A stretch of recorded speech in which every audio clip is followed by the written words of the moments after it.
Good morning. I want to tell you this morning how to catch a monkey. Really? Is that really what you're going to teach us this morning? That's exactly right.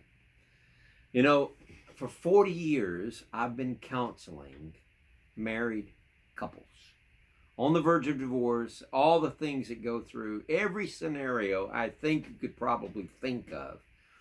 I've probably encountered something close to it. And there's been one common thread that will lead to divorce if it's not stopped. I want to read 1 Peter 3. He's been talking about marriage.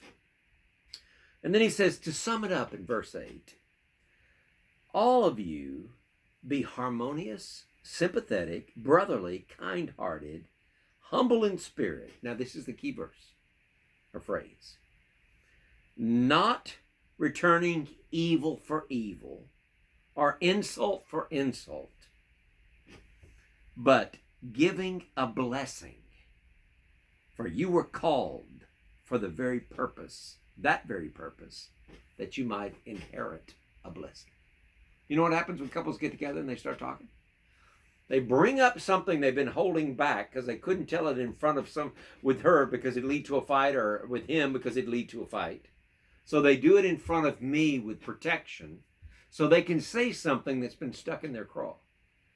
Now, this has been stuck in their craw for a long, long time. And they brought it up and brought it up and brought it up, and it never gets fixed.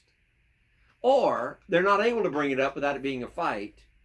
But most of the time, it's an unforgiveness they can't let go.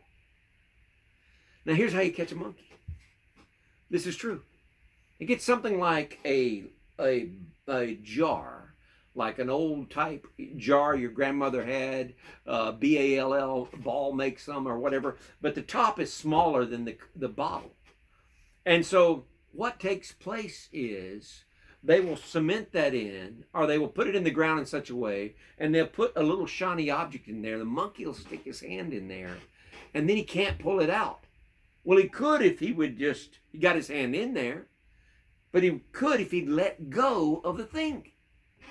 Now, people won't let it go. Now, it's amazing. I've counseled couples, and they're still talking about their exes or some ex-boyfriend or ex-husband or ex-wife or whatever, and I'm going, okay, well, that's not here.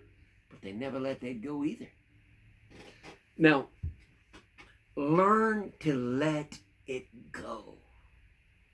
There's no prosperity and bringing up something over and over if you've brought it up previously and it's not been solved.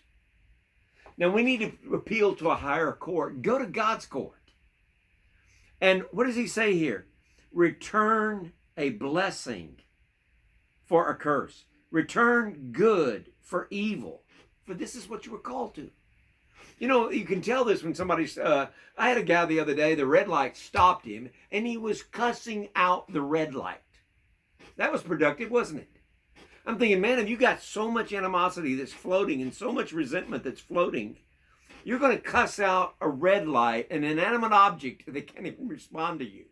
How productive is that? You've raised your blood pressure, you've decreased your lifespan, you've done all these things, and all you had to do is let go years before or whenever it happened that created this pressure cooker inside of you that you never let go. Now, you can get rid of those exes that live in Texas that are living right here. And those things your husband's done or your wife's done simply by doing one thing. Forgive them. Forgive them and give them a blessing. Say, you know what, God? I'm going to bless them. And they did something really did hurt me. It's justified that I feel this way. It's justified that I want to get back at them. But instead, I'm going to forgive. And I'm going to say, God, I want you to bless them. Yeah, you want to teach them and to love you the way you should be. But at the end of the day, are you able to do what Scripture says and return good for evil and bless when you've been cursed? God will bless that. God bless you. Have a great day.